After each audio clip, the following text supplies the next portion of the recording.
2014 में आप सब लोगों ने देश में माननीय नरेंद्र मोदी जी के नेतृत्व में सरकार बनाने के लिए जो विजय यात्रा मुजफ्फरनगर से शुरू की थी, उस विजय यात्रा के परिणाम स्वरूप एक गरीब मां बाप का बेटा देश का प्रधानमंत्री बना था। और उस समय हम उत्तर प्रदेश में 2014 के लोकसभा चुनाव 80 में से 73 लोकसभा सीटें जीते। संयोग से उस समय आपके मुजफ्फरनगर से सरयुग बालियान जी और फूलपुर लोकसभा से मुझे भी देश की संसद में चुन करके जाने का सौभाग्य मिला। लेकिन 2014 में देश में माननीय नरेंद्र मोदी जी के नेतृत्व में सरकार बनने के बाद जो काम उत्तर प्रदेश में शुरू हो जाना चाहिए था, उस समय की समाजवादी पार्टी की सरकार को आप याद करिए। मुजफ्फरनगर वालों को अगर 2013 के दंगे की याद दिलाऊंगा तो लगेगा सूरज को दीपक दिखाने का काम मैं कर रहा हूं। अगर आपको याद हो, जब समाजवादी पार्टी की उत्तर प्रदेश में सरकार थी, या उत्तर प्रदेश दंगा प्रदेश बन गया था, गुंडा प्रदेश बन गया था, माफिया प्रदेश बन गया था, अपराधी प्रदेश बन गया था।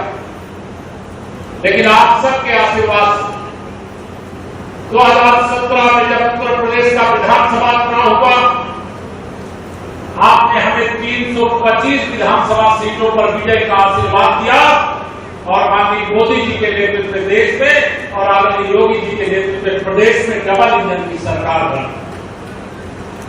मैं सुप्रीम में पहले भी आता, यहां के लोगों की एक ही बात, हमारे माननीय जनप्रतिनिधिगण भी, चाहे आदरणीय संजीव जी या अपने सभी जनप्रतिनिधिगण जो बातें कह रहे हैं, विकास आपका विकास है और विकास का मतलब भारतीय जनता पार्टी ही है।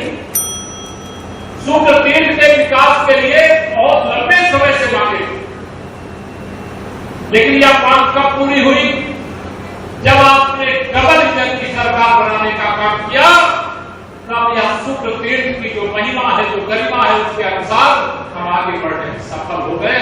बहुत लंबा विषय, उसकी चर्चा नहीं कर रहा है। 2017 में सरकार बनाने के बाद 2019 का लोकसभा चुनाव आया था। आप सबको याद होगा, उत्तर प्रदेश में सपा और बसपा ने गठबंधन कर लिया, लेकिन फिर भी आपने हमें 64 लोकसभा सीटें जिता करके माननीय मोदी जी के नेतृत्व में दूसरी बार सरकार बनाने का काम किया। 2022 का विधानसभा चुनाव फिर आया। अहंकारपूर्ण दावे समाजवादी पार्टी को समय थे कि हम 400 सीटें उत्तर प्रदेश की जीतेंगे और सरकार बनाएंगे, लेकिन आपने फिर से भारतीय जनता पार्टी को अपना आशीर्वाद दिया और हम उत्तर प्रदेश में 2022 में फिर से सरकार बनाने में सफल हुए।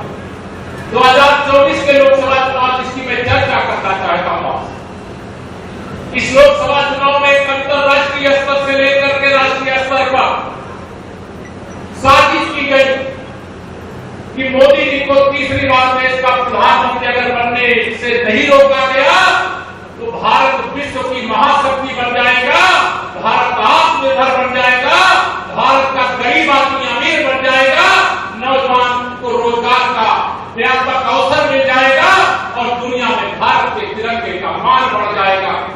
जिनको भारत के तिरंगे का मान सम्मान का ख्याल नहीं रहता, वह सारे लोगों ने साजिश किया कि तीसरी बार मोदी सरकार न बनने पाए। मैं धन्यवाद देता हूं आप सबका, देश की जनता का, कि तीसरी बार मोदी सरकार बन गई और अब देश विकास के पथ पर फिर से आगे बढ़ चला। आप सबके सामने मैं अगर वर्णन करूंगा, अभी 2 अक्टूबर को हम लोगों ने स्वच्छ भारत का संकल्प लेकर के स्वच्छता का अभियान चलाया। माननीय प्रधानमंत्री नरेंद्र मोदी जी के नेतृत्व में, चाहे स्वच्छता का विषय हो, चाहे गरीबी का विषय हो, चाहे स्वास्थ्य का विषय हो, चाहे शिक्षा का विषय हो, चाहे कौशल विकास का विषय हो, चाहे गरीब कल्याण का विषय हो, और आज जब मैं आपके बीच में खड़ा हूं तो आज मेरे जो किसान भाई हैं, यहाँ पर उनके खाते में 2,000 रुपए की किस्त या तो आ गई होगी या आने वाली होगी। 18वीं किस्त है ये प्रधानमंत्री किसान सम्मान निधि योजना। एक एक किसान को जब से यह सम्मान निधि देना शुरू हुआ है 36 हजार रुपए उनके खाते में आ चुका है। माननीय नरेंद्र मोदी जी ने ये हमारी मातृ शक्ति बैठी महिला सशक्तिकरण की दिशा में जितना काम माननीय नरेंद्र मोदी जी के नेतृत्व में हुआ है उतना उसका 10% भी कांग्रेस वालों ने, सपा वालों ने, बसपा वालों ने किया होता तो आज हमारी माताएं पहले अपने घर परिवार को साथ में चला रही हो। यह संकल्प किसी के मन में कभी नहीं आया था कि हमारे देश की 3 करोड़ गरीब महिलाएं लखपति दीदी बन जाए। यह संकल्प किसके मन में आया? आदरणीय प्रधानमंत्री माननीय नरेंद्र मोदी जी के मन में आया। 3 करोड़ लखपति दीदी जब हमारे देश में बन जाएंगी तो आप समझ सकते हैं कि हमारा देश किस मजबूती के साथ विकास के पथ पर आगे बढ़ेगा, परिवार आगे बढ़ेगा। अभी मैं यहां पर बहुत सारी लाभप्रद योजनाएं हैं सरकार, उसका कुछ प्रतीकात्मक प्रमाण पत्र आदि देना अभी हम राष्ट्र को बहनों को समर्पित करने का, किसानों को समर्पित करने का काम करेंगे। लेकिन आज में सारा जो अवलोकन करिए तो आपको ध्यान में आएगा भारतीय जनता पार्टी है तो सबका साथ है, सबका विकास है। भारतीय जनता पार्टी है तो भारतीय जनता पार्टी के में उज्जवल भविष्य है। हमारी चाहे नौजवान हो, चाहे किसान हो, चाहे माताएं बहनें हो, मैं सबके लिए कह सकता हूं आज हमारी डबल इंजन की सरकार लगातार एक से बड़े काम कर रही है और आगे भी करेंगे। और मैं पूरे विश्वास से यह पवित्र तीर्थ स्थल है, यहां से कह सकता हूं कि मीरापुर की जो विधानसभा है भारतीय जनता पार्टी गठबंधन यह सीट आप सबके आशीर्वाद और समर्थन से जीतेगा और देश के अंदर एक संदेश देने का काम करेगा। प्रदेश में 2027 में फिर से भारतीय जनता पार्टी की सरकार बनाने का रास्ता साफ करने का काम करेगा। ध्यान रखना मेरे भाई, ये जो विपक्ष के अंदर बैठे हुए लोग हैं उनके रोज एक नए ऐसे बयान आएंगे जिनको सुन करके आपको भी आश्चर्य लगेगा। कांग्रेस के नेता हैं श्री राहुल गांधी माननीय प्रधानमंत्री जी के बारे में जिन शब्दों का प्रयोग करते हैं वह शब्द क्या बर्दाश्त करने योग्य है क्या? बताओ तो महाराज, बर्दाश्त करने योग्य है क्या? देश की सबसे पुरानी पार्टी अपने को कहते हैं, उसके नेता श्री राहुल गांधी जी विपक्ष के नेता, इतना गैर जिम्मेदार नेता शायद भारत के इतिहास में देश के विपक्ष की कुर्सी पर बैठा हो। आप शब्दों का प्रयोग करते हो, प्रधानमंत्री जी को गाली नहीं देते, वो देश की 140 करोड़ जनता को गाली देने का काम करते और इसका हिसाब चुकता होगा। वोट की मशीन ज्यादा देर नहीं चलती है। 2024 के लोकसभा चुनाव में लोगों से कहा संविधान खत्म कर देगी भारतीय जनता पार्टी। अरे हम संविधान के रक्षक हैं, हम संविधान के पुजारी हैं, हम बाबा साहब भीमराव अम्बेडकर के अनुयायी हैं। संविधान हम तो खत्म नहीं कर सकते, लेकिन जो खत्म करने की सोच में हम लोग के मंसूबे कभी पूरे नहीं होने दे सकते। उन्होंने कहा आरक्षण खत्म कर देंगे। हमारे प्रधानमंत्री जी ने कहा कि आरक्षण मोदी जी के जिंदा रहते कोई माई कलम खत्म नहीं कर सकता। लेकिन दुष्प्रचार करने वाले कैसा दुष्प्रचार किए और गुमराह करके बहुत सारे हमारे मतदाताओं को भ्रमित करने में वो कामयाब हो गए। लेकिन मैं धन्यवाद दूंगा देश और प्रदेश की जनता को, उनकी तमाम साजिश के बाद माननीय मोदी जी के नेतृत्व में हमारी सरकार बनी। अब उनके बयानों की अगर चर्चा करूं तो राहुल गांधी जी तो यहां तक कहते हैं कि मैं एक ऐसी मशीन ला दूंगा, अगर प्रधानमंत्री बन जाऊंगा तो एक तरफ से आप आलू डालिए, दूसरी तरफ से क्या निकलेगा? सोना निकलेगा। और श्री अखिलेश यादव जी क्या कहते हैं? अभी श्री अखिलेश यादव जी के साथी हो गए। अखिलेश जी को कुछ कहो तो राहुल जी को बहुत दर्द होता है और राहुल जी को कहो तो अखिलेश जी को दर्द होता है। ये दर्द क्यों होता है?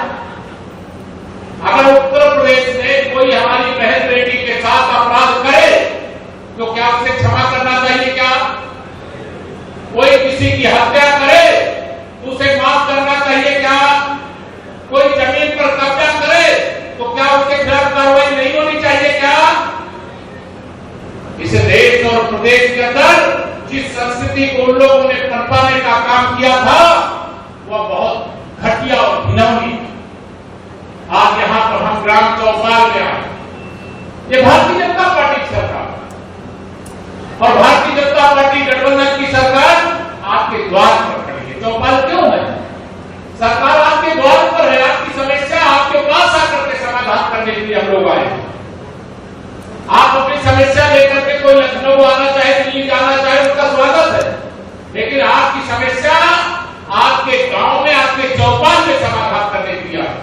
मैं युवा मोर्चा के कार्यकर्ताओं से कहूंगा, यह 2024 का उपचुनाव जब भी चुनाव आयोग घोषित करेगा, इस चुनाव को गंभीरता से लीजिएगा। हर बूथ पर भारी अंतर से भारतीय जनता पार्टी गठबंधन की जीत सुनिश्चित करने का संकल्प लेकर के जाइएगा। और मैं पूरे विश्वास से कह सकता हूं, जो उत्तर प्रदेश की 10 सीटों के चुनाव हो रहे हैं, उसमें से अधिकांश सीटें भारतीय जनता पार्टी गठबंधन जीतेगा, यह मैं आपको विश्वास दिलाना चाहूंगा। विपक्ष बौखलाया हुआ, उनके पास कोई मुद्दे नहीं है, मुद्दा विहीन विपक्ष दुष्प्रचार करता है, झूठ फैलाने की कोशिश करता है। लेकिन अगर इनसे पूछो, जब ये सत्ता में थे, बताओ मेरी माता बहनों, जब सत्ता में थे तो महिलाओं का सशक्तिकरण समूहों का इस प्रकार गठन होता था क्या? बताओ माता बहनों, होता था क्या? पहले महिलाओं को कैसे जाना जाता था? ये इनकी माता जी है, ये इनकी भाभी जी है, ये इनकी पत्नी है। लेकिन मैं जानता हूं आज समूह की हमारी दीदियां ऐसी हैं कि पूरा गांव जानता है कि गांव की जो बैंक सखी सखी है, बैंक सखी है, विद्युत सखी है, इनके घर के जो पुरुष होते हैं, उन दीदियों के नाम से उस परिवार के मुखिया को जाना जाता है। यह महिला सशक्तिकरण का उदाहरण है। क्या तमाम स्टाल लगे, बहुत सारे नहीं लगे, कई प्रकार के उत्पादन करके, और उनको केवल मुजफ्फरनगर में नहीं, वो उत्तर प्रदेश में नहीं, देश में नहीं, बल्कि पूरी दुनिया के बाजारों में हमारी दीदियों के द्वारा, समूह के द्वारा बनाया गया सामान आज बेचा जाता है। वो ऑनलाइन सप्लाई करते, उनके ऑनलाइन खाते में पैसा आता है। ये माननीय प्रधानमंत्री नरेंद्र मोदी जी के नेतृत्व में जो गरीब कल्याण का स्वप्न देखा गया, उसका परिणाम है हम विश्व की 11वीं अर्थव्यवस्था थे, अब 5वीं अर्थव्यवस्था है। मोदी जी ने वादा किया है कि तीसरी बार मोदी सरकार का मतलब अब तीसरी अर्थव्यवस्था बने। 2047 तक विकसित भारत बनाने का संकल्प उन्होंने लिया है। और आज ही मैं अखबार में पढ़ रहा था, हमारे देश की वित्त मंत्री जी कह रही थी, हमारे हर गरीब की, हर भारतवासी की, हर उत्तर प्रदेशवासी की आमदनी को दुगुना करने का काम किया जाएगा। यह स्वप्न सपा बसपा कांग्रेस वाले नहीं देख सकते, वो तो उनके 10 पीढ़ी का जुगाड़ कैसे हो जाएगा यही केवल देख सकते हैं।